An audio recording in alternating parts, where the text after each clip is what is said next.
এই বিল্ডিংটাই হচ্ছে আমার বিল্ডিং ছিল, A2 A3।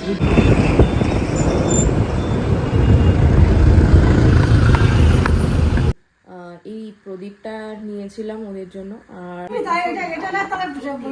দেখো খাবারটা দেখো, ভালো দেখো, লেজটাকে ফাটিয়ে দিয়েছে।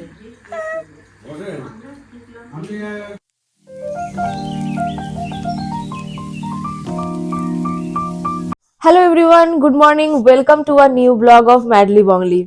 আজকে সোমবার। গতকালই আমরা ফিরেছি আমার বাড়ি থেকে, মানে মদনপুর থেকে কলকাতা ফিরেছি রাতে। তো আজকে শুরু হয়ে গেছে আবার অফিস, নর্মাল ডে, আবার নতুন একটা বিজি উইক। এভাবেই চলবে। আর সকাল থেকে ফ্রেশ হয়ে স্নান করে মানে সব কমপ্লিট করে অফিসের কাজেও বসে গেছি, যেমন অ্যাজ ইউজুয়াল। বোন অফিস চলে গেছে।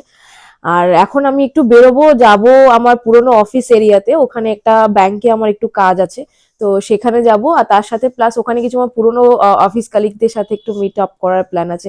তো দেখা যাক কতটা কি হয়। আর সারাদিনে আজকে সেরকম কোনো প্ল্যান নেই, বাট ওই ব্যাঙ্গালোর ফিরে যাওয়ার আগে টুকটাক কিছু কাজ আছে যেগুলোকে কমপ্লিট করতে হবে।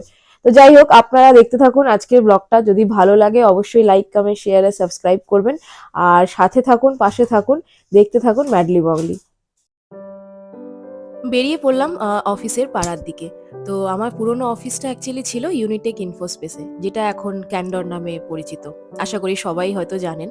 আর দেখুন এই আন্ডারপাসটা কি সুন্দর সাজিয়েছে বিশ্ব বাংলা গেটের নিচে, মানে দেখতে অসাধারণ লাগছে। এই ডেকোরেশনটা, ওয়াল পেন্টিংটা সত্যিই অসাধারণ লাগছে। তো যাই হোক, এই যে চলে এসেছি আমি আমার পুরনো অফিসের সামনে।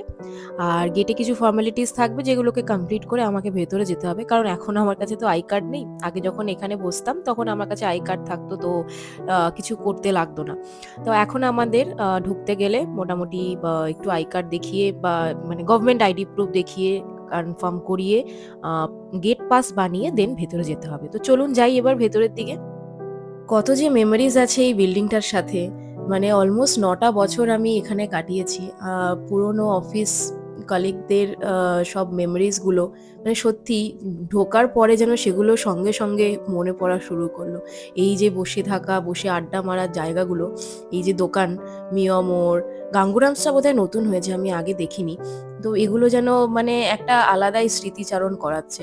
আর মনে পড়ে যাচ্ছে সেই দিনগুলো যখন আমরা অফিসের কাজের ফাঁকে টুক করে নিচে আসতাম আর চলে যেতাম একটু চা খেতে, একটু গল্প করতে, একটু আড্ডা মারতে। এই যে A2 বিল্ডিংটা হচ্ছে আমার বিল্ডিং ছিল, যেখানে আমি বসতাম।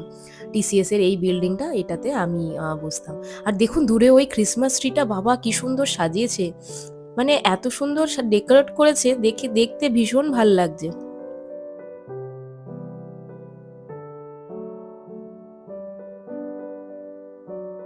তো যাই হোক, ব্যাংকের কাজ হয়ে যাওয়ার পরে ঢুকলাম আমি এই গাঙ্গুরামসটাতে। আমার এক অফিস কালিগের সাথে দেখা হলো। আরও 2-3 জনের আসার কথা ছিল, বাট তারা আসেনি। তো একজনের সাথে দেখা হলো। আর এই গাঙ্গুরামসটা দেখে আর লোভ সামলাতে পারলাম না, ভাবলাম যাই একটু ভেতরে যাই, গিয়ে একটু চা খাই, না হলে কিছু দেখি খাবার যদি পাওয়া যায়। তো সেও, আমার ওই কালিগ, সেও বললো যে চলো ভেতরে যাই একটু, গিয়ে দেখা যাক কি কি আছে।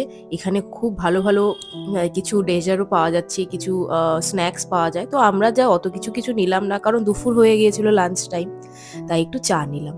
আর বাইরে বেরিয়ে এসে দুজনে চা খেলাম। এই যে আমার অফিস কলিগ সুরজিৎ দা ভীষণ ভালো। সুরজিৎ দা আমার অ্যাকচুয়ালি TCS এ আমার লিড ছিল। আর এখানে আসলেই সুরজিৎ দা সবসময় বলে যে একটু দেখা করো, এসো, তাই এসছিলাম। তো যাই হোক, সবার সাথে দেখা হলো। এবার আমি ফিরছি বাড়িতে, কারণ অফিসও চলছে। আমি জাস্ট 1 ঘন্টার টাইম একটু ম্যানেজ করে বাইরে বেরিয়েছিলাম। আবার বাড়ির দিকে ফিরছি এবার। আর গিয়ে বসে পড়বো আবার অফিসের কাজে। দুপুরে বাড়ি আসতে আসতে অলমোস্ট 2টো বেজে গেছিল। তারপরে লাঞ্চও কিছু বানানো হয়নি। আর যেহেতু আজকে সোমবার, সেজন্য বাইরে আমিষ কিছু আমি খেতামও না। তো ভাবলাম যে ঠিক আছে, একদম মানে সেফ যদি কিছু আইটেম হয় সেটা হচ্ছে আলু পোস্ত আর শুক্তো। তাই অর্ডার করলাম 6 বালিগঞ্জ প্লেস থেকে আলু পোস্ত আর শুক্তো। ওদের এই আইটেমগুলো খুব ভালো বানায়, মানে আমার তো স্পেশালি আলু পোস্তটা ভীষণ ভাল লাগে খেতে। একদম বাড়ির মতো বানায়, মানে মা যেমন করে বানাতো ওরকম ভাবে বানায়। তো যাই হোক, চলুন এবার লাঞ্চটা সেরে নিই, কারণ লাঞ্চের পর আমাকে আবার অফিসের কাজ নিয়ে বসতে হবে।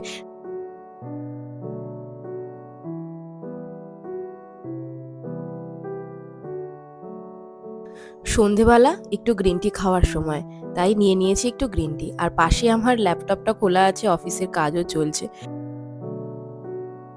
সন্ধে 6:30 মতো বাজে। সন্ধে দেওয়ার পরে একটু চা নিয়ে বসেছিলাম। তারপর হঠাৎ মনে হলো যে একবার বাগুইআটি যেতে হবে, মানে বাগুইআটিতে আমার মামার বাড়ি, তো মেজো মামা তো ওখানে থাকে। তো ভাবলাম ওদের সাথে একটু দেখা করে আসি। আর বেনারস থেকে ওদের জন্য কিছু গিফট এনেছিলাম, আর কিছু ঠাকুরের প্রসাদও ছিল। তো ভাবলাম যখন যাচ্ছি ওগুলো দিয়ে দেবো, আর ওদের সাথে দেখাও হয়ে যাবে, আর দেখেও আসবো। তো সেই ভেবে এখন ডিসাইড করলাম যে এখন আমি বেরোবো, একটু বাগুইআটি যাব, আর ওদের সাথে দেখা করে ঘুরে দেন আমি বাড়ি ফিরবো। এই প্রদীপটা নিয়েছিলাম ওদের জন্য, আর মানে মেনলি আমি প্রদীপই নিয়েছিলাম, একটা পঞ্চপ্রদীপও আছে, এই যেটা পঞ্চপ্রদীপও আছে। কারণ আমার মামি অ্যাকচুয়ালি ভীষণ ভীষণ ভীষণ ভালো পুজো করে, মানে পুজো করতে খুব ভালোবাসে, পুজোর জিনিসপত্র দিলে ভীষণ খুশি হবে, তো সেই ভেবেই নিয়ে। আর আছে সাথে এই যে ঠাকুরের প্রসাদ। তো এই নিয়ে এখন যাব আমি বাগুইআটি। নিউ টাউন থেকে বাগুইআটি যাওয়ার দুটো রাস্তা আমরা জেনারেলি জানি, আর দুটো রাস্তা প্রেফার করি। ফার্স্ট হচ্ছে জগৎপুর, এই রাস্তাটা দিয়ে ভিতর দিয়ে আপনি শর্টকাট নিয়ে যেতে পারেন। আর দ্বিতীয় রাস্তা হচ্ছে বিশ্ববাংলা রোড ধরে চিনার পার্ক হয়ে বাগুইআটি যাওয়া। বাট আমরা জেনারেলি এই জগৎপুরের রাস্তাটাকে বেশি প্রেফার করি, কারণ এই রাস্তার দুপাশের যে মার্কেটটা, মানে এত ফ্রেশ সবজি আর মাছের মার্কেট আমি অন্য কোথাও দেখিনি। আমার ভীষণ ভাল লাগে মানে ফ্রেশ কোনো সবজি দেখতে, বা মানে এদের মার্কেট দেখতে। আর সেই জন্য এখানে লোকজনও অনেক বেশি, রাস্তায় ট্রাফিকটাও অনেক বেশি হয়, কারণ সবাই সন্ধেবেলায় আসে তাজা জিনিস, তাজা ফল, তাজা সবজি, তাজা মাছ এগুলো কিনবে বলে। আর সেটাই মানে অন্যতম আর একটা রিজন হলো এই রাস্তাটা চুজ করার, যে দেখবো দুপাশে এত সুন্দর মার্কেটটা।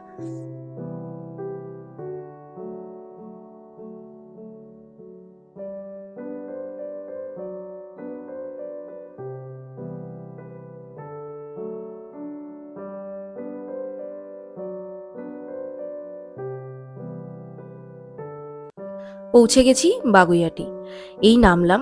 এবার যাচ্ছি একটু মিষ্টির দোকানে, অল্প একটু মিষ্টি নেব মামাবাড়ির জন্য। এই সামনে শ্রীকৃষ্ণ মিষ্টান্ন ভাণ্ডার, এইটা থেকেই একটু মিষ্টি নিয়ে নিই। আর এখানে অনেক রকম মিষ্টি আছে।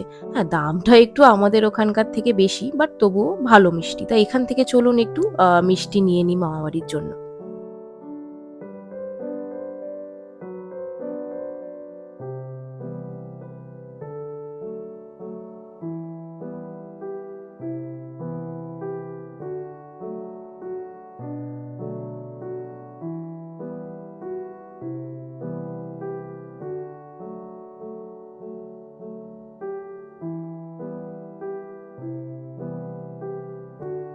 এতক্ষণ সবার সাথে গল্প করছিলাম, এবার উঠেছি যে বাড়ি যেতে হবে, অনেক রাত হয়ে গেছে। তো যাই হোক, যাওয়ার আগে ভাবলাম সবার সাথে একটু ভিডিও করে নিই।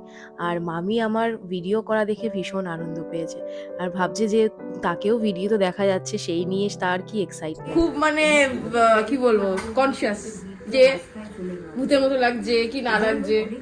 অদিতি, তুই কিছু বলে দে এবার। আর বনির সাথে দেখা হলো না, তাহলে আমি বনির সাথে একটু ভিডিও করে নিয়ে যেতাম। দেখো খাবারটা দেখো।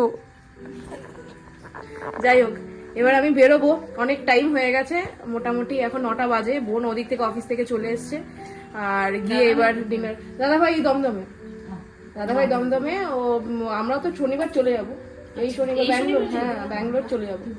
তো আবার তো কবে আসা হবে, আবার প্রসাদটা ছিল, জিনিসগুলো ছিল, আমি বললাম যাই তোদের সাথে দেখা করে আসি, দিয়ে আসি, ওই জন্য আসলাম। ঠিক আছে, চলো এবার আমি বেরোবো, আর দেখা হবে। তুমি ঠিকঠাক যাবে ঘুরে। হ্যাঁ,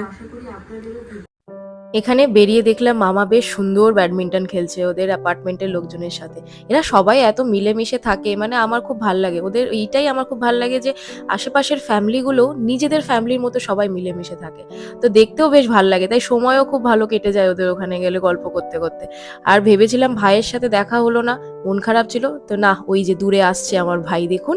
হ্যাঁ, তো দেখাই হয়ে গেল, এদিকে আমার ক্যাবও এসে গেছে, এই যে ক্যাব ঘোরাচ্ছে এদিকে, দেখ ভাইয়ের সাথেও দেখা হয়ে গেল, মনটা এবার বেশ ভালো লাগছে। মামার বাড়ির সব থেকে যে জিনিসটা আমার খুব ভালো লাগে সেটা হচ্ছে এই মাছের দুটো ট্যাঙ্ক, দুটো অ্যাকোরিয়াম, কি সুন্দর খেলছে দেখুন দুজনে মিলে। আর ওদিকেও আছে 2-3 জন। তো এই নিয়েই সময় কেটে যায়, দেখতে দেখতে ওদের খাবার দিতে, ওদের সাথে গল্প করতে করতে সত্যিই সময় কেটে যায়, বেশ ভাল লাগে। তো যাই হোক, চলুন আজকের ব্লগটা এখানেই শেষ করব। বেশ ভালো কাটলো আজকের দিনটাও। আর দেখা হবে কাল একটা নতুন ব্লগ নিয়ে, নতুন একটা ভিডিওতে। ততক্ষণে সবাই ভালো থাকবেন, সুস্থ থাকবেন। আর যদি ব্লগটা ভালো লাগে অবশ্যই লাইক, কমেন্ট, শেয়ার আর সাবস্ক্রাইব করবেন। তাহলে আজকের জন্য গুড নাইট, শুভরাত্রি।